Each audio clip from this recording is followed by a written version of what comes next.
You say yes when you really mean no. You give away a little more of your time, your energy, or your patience, just hoping it will keep the peace.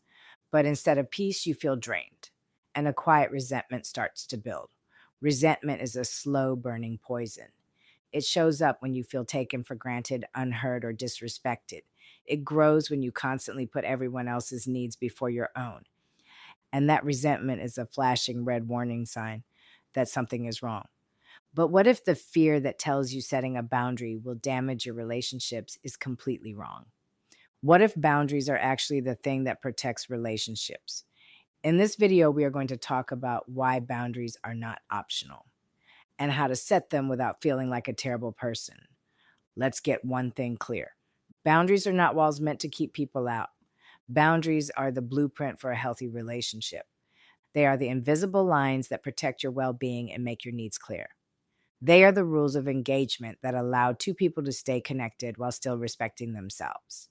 Here's the truth most people pleasers do not want to admit. A lack of boundaries does not create closeness. It creates resentment.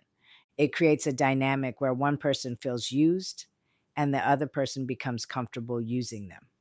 The real problem many people face is the constant feeling of being drained. You keep giving, you keep saying yes, you keep trying to keep the peace. And over time, the resentment builds.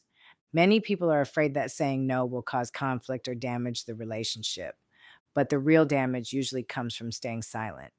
By the end of this video, you will understand the 5 steps that help you build and hold healthy boundaries, not as a weapon, but as an act of self-respect, because protecting your well-being is not selfish.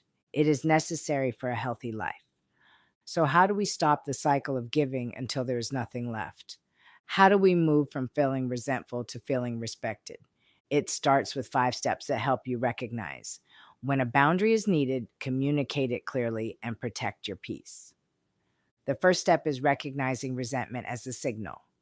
Resentment is often your internal alarm system. It is your mind telling you that something does not feel fair or respectful. Resentment appears when you feel taken for granted, when your needs are ignored, or when you constantly stretch yourself to keep someone else comfortable. Maybe it is a partner who makes plans without asking you. Maybe it is a friend who only calls when they need to vent. Maybe it is a family member who constantly criticizes your life choices. You say yes to avoid tension, but inside you feel invisible. Resentment is not just negativity, it is a signal. It tells you that a boundary is missing. The first step is awareness. You must recognize what feels wrong before you can explain it to someone else. The second step is challenging the myth of selfishness. Many people feel guilt the moment they consider setting a boundary. Our culture often teaches that being a good person means putting everyone else first. So the moment you think about saying no, your mind tells you that you are selfish. But boundaries are not selfish. They are self-respect. They are a way of saying that your time, your energy, and your emotional well-being matter. Think about it this way. If a car runs out of fuel, it cannot go anywhere. Stopping to refill the tank is not selfish. It is necessary. Your emotional energy works the same way. You cannot keep giving if you are completely drained. Healthy people respect boundaries. The people who become angry about them are often the people who benefited from you having none. Protecting your peace is not selfish. It is responsible. The third step is learning how to communicate your boundary. One of the most effective tools is the simple I feel formula.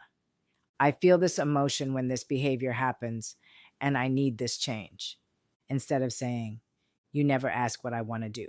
You might say, I feel dismissed when plans are made without my input, and I would appreciate being included in the decision. Instead of saying, you always dump your problems on me, you could say, I feel overwhelmed when our conversations become very heavy, and I need our conversations to feel more balanced. Using I statements focuses on your experience instead of attacking the other person. This lowers defensiveness and opens the door for understanding.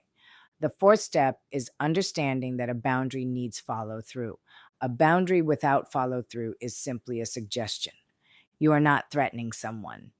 You are simply deciding how you will protect your own peace if the boundary continues to be ignored. For example, you might say, when my parenting is criticized, I feel hurt and I need our conversations to stay supportive. If that boundary is ignored, you might calmly say,